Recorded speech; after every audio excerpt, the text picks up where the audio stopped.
নমস্কার। আজকের আলোচ্য বিষয় সহজ পাঠ। অনেকের রিকোয়েস্ট ছিল যে দিদি কিভাবে বই পড়াবো বা কীভাবে বই পড়ালে বাচ্চা সহজে নিতে পারবে, অ্যাডমিশনের জন্য ঠিকঠাকভাবে গাইড করতে পারবে, একটু গাইড করে দিন। তো সেই বিষয়ে আমি একটা কথা বলতে চাই, কিভাবে বাচ্চাকে বই পড়ানো হলে বাচ্চা তারা পরীক্ষায় কমন পাক বা না পাক, নিজে থেকে কিভাবে প্রশ্নের উত্তর করে আসবে, সেই নিয়েই আজকের এই ভিডিওটা। আজকে আমি সহজ পাঠ বইয়ের দ্বিতীয় পাঠটা আলোচনা করব। চলুন শুরু করি। রাম বনে ফুল পাড়ে। আমরা কি একসঙ্গে পুরো রিডিং পড়িয়ে দিই? অনেকে কি করে যে পুরো টেক্সট বইটা রিডিং পড়িয়ে দিল, দিয়ে তারপরে কিছু প্রশ্ন উত্তর করলো, কিন্তু না, ওভাবে পড়ানোটা আমার মনে হয় না ঠিক।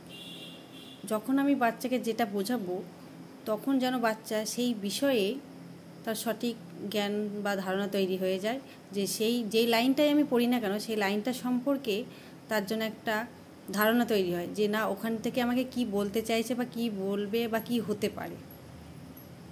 যেমন প্রথম লাইনে কি বলছে, রাম বনে ফুল পাড়ে। যখন আমরা এটা বাচ্চাকে পড়াবো তখন এইভাবে শুধু রিডিং পড়িয়ে চলে যাব না, তখনই বাচ্চাকে বলে দেবো যে এখান থেকে কি কি প্রশ্ন হতে পারে বা এটা কিভাবে পড়তে হবে, কি করে পড়লে অনেক দিন মনে থাকবে, বা পরীক্ষাতে কিভাবে সমস্ত প্রশ্নের উত্তর করে আসতে পারবে, তাতে প্রশ্ন করানো হোক বা না হোক। রাম বনে ফুল পড়ে, এখানে কি আছে? রাম কি একজনের নাম, বনে। এবার এখান থেকে প্রশ্ন আসতেই পারে, রাম বনে কি পারে। যখন বাচ্চাকে পড়াবো তখনই বলে দেবো যে রাম, বলো তো তাহলে রাম বনে কি পারে। তখনই বাচ্চা যখন এই লাইনটা পড়বে তখনই বাচ্চা বলে দেবে যে না, ফুল পাড়ে। রাম কোথায় ফুল পাড়ে? বনে ফুল পাড়ে। তারপরে কি কত রকমভাবে প্রশ্ন হয়, সেভাবে যখন বাচ্চাকে পড়াবো যত রকমভাবে প্রশ্ন করা যায় তাকে প্রশ্ন করব, সে কতটা উত্তর দিতে পারছে দেখে নেব, আর যেটা পারবে না সেটা বুঝিয়ে বলে দেবো। কী হবে? রাম বনে ড্যাশ পাড়ে, একটা শূন্যস্থানভাবে আসতে পারে, তখন কি বলবে? ফুল পাড়ে। রাম কোথায় ফুল পাড়ে? বনে। আবার এখানটা হতে পারে বন, এই যে বনে, বন দিয়ে একটা বাক্য রচনা আসতে পারে, তো কী হবে? সঙ্গে সঙ্গে বাচ্চাকে বলে বলো তো একটা বন দিয়ে একটা বাক্য রচনা। না বলতে পারলে তাকে বলে দিতে হবে, তখন সঙ্গে সঙ্গেই বলে দেবো বন, গভীর বনে বাঘ থাকে। তারপরে কী হবে? ফুল, ফুল দিয়ে কী হবে? ফুল দিয়ে একটা বাক্য বলো, কী হবে? ফুল থেকে ফল হয়। তাহলে এই একটা লাইন আমি পড়ে কতগুলো প্রশ্ন এবং উত্তর পেলাম। এইভাবে যদি প্রত্যেকটা লাইন যদি এইভাবে প্রশ্ন এবং উত্তর করে বাচ্চাকে পড়ানো যায়, আশা করি সেই সমস্ত প্রশ্নের উত্তর দিতে পারবে। তার জন্য তাকে আলাদা করে আর করার দরকার নেই, প্রশ্ন করার করার দরকার নেই। যখন সে পড়বে সে এটা সম্পর্কে তার ধারণাই তৈরি হয়ে যাবে যে কত রকমভাবে প্রশ্ন হতে পারে বা এখান থেকে কী হতে পারে, যাই আসুক না কেন, যেভাবেই আসুক না কেন, ঠিক সে করে আসবে। নেক্সট লাইন কি বলছে? গায়ে তার লাল শাল। বলো তো রামের গায়ে কী রঙের শাল আছে? সঙ্গে সঙ্গে সে বলে দেবে লাল রঙের শাল। আনন্দের সাথে বলে, সে আনন্দ পাবে। এইভাবে পড়ালে বাচ্চার মনে আনন্দ হবে যে না, আমি বলতে পারছি। এই যে সঙ্গে সঙ্গে পড়ে প্রশ্ন ধরা হচ্ছে, তাতে কী হয়? বাচ্চার কনফিডেন্স লেভেলটা বেড়ে যায় যে আমি এই উত্তরটা দিতে পারছি। বা রামের গায়ে কী আছে? শাল আছে। সঙ্গে সঙ্গে এটা এখান দিয়ে একটা কী হয়? লাল দিয়ে কি একটা বাক্য বলো তো তাহলে কী হবে? জবা ফুলের রং লাল। হ্যাঁ, শাল, তখন বলে শালটা কি? এখানে কি শালের কিন্তু দুটো মানে হয়, কেন বাচ্চারা অন্যভাবে বুঝতে পারে। দন্তা সায়কাল্লা শাল একটা হয়, যেহেতু শাল মানে ওখানে কি, শাল মানে কি এখন কোন শাল চলছে সেটা। আর এখানে কি তালবস সায়কাল্লা শাল, সঙ্গে সঙ্গে এটা বলে দিতে হবে বাচ্চাকে, নাহলে ভুল করবে। না, আমি তো বইয়ে পড়েছিলাম তালবস সায়কাল্লা শাল, আবার এখানে দন্তা সায়কাল্লা শাল দিচ্ছে, বানানটা হয়তো ভুল আছে। তখনই বাচ্চাকে বলে দেবো এরকম শুনতে এক হলেও বানানটা আলাদা, আর যখন বানান আলাদা হয়ে যায় তখন তার মানেটাও পাল্টে যায়। তাহলে কী হবে? তালবস সায়কাল্লা শাল মানে কি? গরম চাদর। তাহলে বলো তো শাল দিয়ে একটা বাক্য। তাকে আগে চেষ্টা করতে দিতে হবে, সে না পারলে তারপর বলে দেবো মা শীতকালে শাল গায়ে দেন। নেক্সট লাইন, হাতে তার সাজি। এই যে এখানে একটা প্রশ্ন উজ্জ্বলভাবে দেওয়া আছে, হাতে তার সাজি। এই যে তার সঙ্গে সঙ্গে এটাকে গোল করে বাচ্চাকে দেখিয়ে বলতে হবে এখানে বলো তো এই তারটা কাকে বুঝিয়েছে। বাচ্চা বলতে পারলে তো খুবই ভালো, না পারলে বলে দেবো যে এখানে এই তার মানে এখানে কি কোনো একটা ব্যক্তিকে বোঝাচ্ছে। এখানে কার আমি পড়ছি, কার নাম আছে, রামের, তাহলে এই তারটা কাকে বোঝাচ্ছে, রামকে বোঝাচ্ছে। সঙ্গে সঙ্গে তারটাকে গোল করে মাথার উপরে লিখে দেবো রাম। নেক্সট লাইন, জবা ফুল তোলে, বেল ফুল তোলে। তো এখানে কি প্রশ্ন হয় যে বলো তো রাম কি কি ফুল তোলে, তাহলে কি হবে জবা ফুল তোলে, বেল ফুল তোলে। বলো তো জবা ফুলের রং কি, লাল, বেল ফুলের রং কি, সাদা। দুটো প্রশ্ন হয়ে যাচ্ছে। আবার একটা কি, জবা দিয়ে একটা বাক্য বলো তো, আগের লাইন থেকে হয়ে যাচ্ছে জবা ফুলের রং লাল, বেল ফুলের রং সাদা। বলো তো একটা সাদা রঙের ফুলের নাম কি, বেল। বলো একটা লাল রঙের ফুলের নাম কি, জবা। এইভাবে যখন বাচ্চাকে পড়ানো যাবে তখন কি হবে, বাচ্চাকে সঙ্গে সঙ্গে প্রশ্ন করলে সে যখন উত্তর দিতে পারবে তার পড়ার প্রতি আগ্রহ বাড়বে, সে পড়াকে ভালোবাসবে। পড়া পড়তে গিয়ে তার বিরক্তিবোধ হবে না, পড়াকে সে ভালোবেসে বেসে পড়বে। নেক্সট, বেল ফুল সাদা, জবা ফুল লাল। শূন্যস্থান হতে পারে বেল ফুল ড্যাশ, জবা ফুল ড্যাশ। নেক্সট লাইন, জলে আছে নাল ফুল। এখানে বলে দেবো নাল কথার অর্থ কি, শালুক ফুল। কি তাহলে কি জলে আছে নাল ফুল, তাহলে কি জলে ফোটে এমন একটি ফুলের নাম করো, নাল ফুল বা শালুক ফুল। শালুক দিয়ে বাক্য রচনা হতে পারে, শালুক ফুল জলে ফোটে। পরের প্যারাগ্রাফে কি বলছে, ফুল তুলে রাম বাড়ি চলে।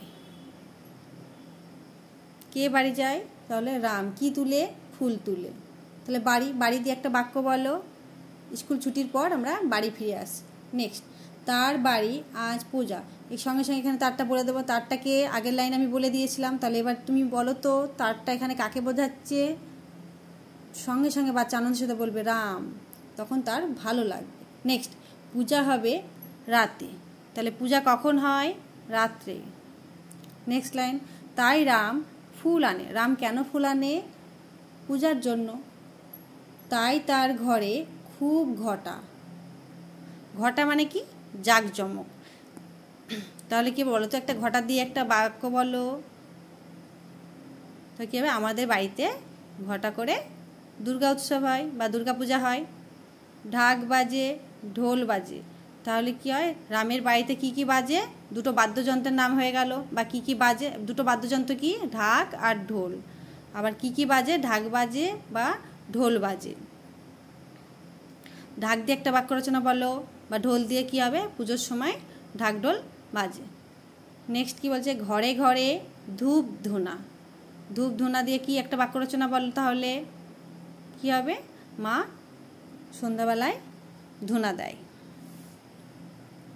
নেক্সট পরের প্যারাগ্রাফে কি বলছে, পথে কত লোক চলে। পথ দিয়ে একটা কি বাক্য রচনা হবে,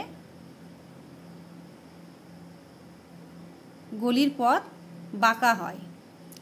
নেক্সট, গরু কত গাড়ি টানে। তাহলে গরু দিয়ে একটা কি বাক্য বলো, গরু একটি নিরীহ প্রাণী।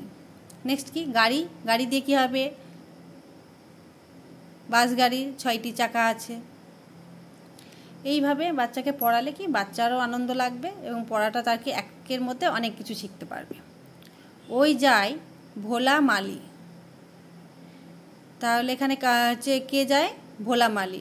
মালির নাম কি, ভোলা। তাহলে বলো তো মালি কাকে বলে, বা মালি দিয়ে একটা বাক্য বলো। বা মালির কাজ কি, মালির কাজ বাগান দেখাশোনা করা। তাহলে মালি দিয়ে কী বাক্য রচনা হবে, যে বাগানের দেখাশোনা করে তাকে মালি বলে, মালির কাজ বাগান দেখাশোনা করা।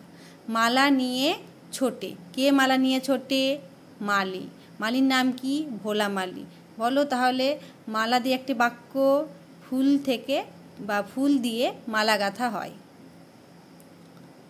এমনভাবে বাক্যগুলো বলবো যেটা পড়ার রিলেটেড হয় তার সঙ্গে। নেক্সট, ছোট খোকা দোলা চড়ে দোলে। কে দোলা চড়ে দোলে? ছোট খোকা। তাহলে কি দোলা দিয়ে একটা বাক্য বলো, শিশুরা দোলা চড়ে দোলে। নেক্সট, থালা ভরা কই মাছ বাটা মাছ। তাহলে তুমি যে গল্পটা পড়েছো বলো তো এখানে কোন কোন মাছের নাম বলেছে? বা তোমার পড়া পাঠ্য বইয়ের যে কোনো দুটি মাছের নাম বলো গল্প থেকে, কই মাছ বা বাটা মাছ। নেক্সট, সরা ভরা চিনি ছানা। তাহলে কি সরা কি? সরা হচ্ছে মাটির তৈরি একটা পাত্র বিশেষ। তো সরা দিয়ে বাক্য রচনা কী হবে? সরা হলো মাটির তৈরি পাত্র বিশেষ। তাহলে কী হবে? চিনি ছানা কিসে আছে? সরায় আছে। সরা ভরা কি আছে? চিনি আর ছানা। তাহলে এখানে কি কি মিষ্টি খাবারের কথা বলা হয়েছে? চিনি। তো চিনি দিয়ে একটা বাক্য বলো, চিনি খেতে মিষ্টি। ছানা দিয়ে বলো, দুধ থেকে ছানা তৈরি হয়। নেক্সট, গাড়ি গাড়ি আসে শাক লাউ আলু কলা। তাহলে এখানে কি কি সবজির কথা বলা হয়েছে? আলু কলা শাক আর লাউ। শাক দিয়ে একটা বাক্য রচনা বলো, আমি শাক ভাজা খাই। লাউ, লাউ একটি সবজি। আলু দিয়ে কি হবে? আলু মাটির নিচের সবজি। কলা, পাকা কলার রং হলুদ। নেক্সট, ভারী আনে ঘড়া ঘড়া জল। তাহলে ভারী কি? যে ঘড়া করে জল বয় তাকে ভারী বলে। এটা নতুন জিনিস, বাচ্চাকে এটা বলে দিতে হবে। তাহলে বলো ভারী দিয়ে একটা বাক্য, ভারী ঘড়া করে জল বয়। ঘড়া কি? যেটা জল বয়ের একটা জল নিয়ে যাওয়ার পাত্র। মুঠে আনে সরাখুরি কলা পাতা। মুঠে কি আনে? সরাখুরি আর কলা পাতা। তাহলে বলো খুঁড়িতে কী হবে? সরা বা খুঁড়ি কি? মাটির তৈরি পাত্র বিশেষ বাক্য রচনা যদি আসে। আর কলা পাতা দিয়ে কী হবে? আমরা কলা পাতায় খাবার খাই। নেক্সট, রাতে হবে আলো। লাল বাতি নীল বাতি। তাহলে এই গল্পে কোন কী কী বাতির কথা বলা হয়েছে বা কী কী রঙের বাতির কথা বলা হয়েছে? লাল রঙের বাতি ও নীল রঙের বাতি। তাহলে লাল নীল দিয়ে বাক্য বলো। নীল দিয়ে কী হবে? আকাশের রং নীল। লাল কি? জবা ফুলের রং লাল। আলো, আলো দিয়ে বাক্য বলো, সূর্য থেকে আমরা আলো ও তাপ পাই। তাহলে এখান থেকে সূর্য থেকে আমরা কী পাই সেটাও জানা হয়ে গেল। আলো দিয়ে একটা বাক্য হয়ে গেল। বা তাপ দিয়ে যদি বাক্য আসে, সূর্য দিয়ে আসে, একই হবে। কত লোক খাবে, কত লোক গান গাবে। তাহলে গান দিয়ে বলো বাক্য, দিদি গান শেখে। 7 দিন ছুটি। তাহলে এখানে কী হবে? কদিন ছুটি বলেছে? 7 দিন। 7 দিন ড্যাশ বা ড্যাশ দিন ছুটি। 7 দিন ছুটি। 7 দিয়ে কী বাক্য রচনা হবে? 7 দিনে 1 সপ্তাহ। ছুটি দিয়ে কী হবে? সপ্তাহে রবিবার আমাদের স্কুল ছুটি থাকে। 3 ভাই মিলে খেলা হবে। এখানে কয় ভাইয়ের কথা বলা হয়েছে? 3 ভাইয়ের কথা।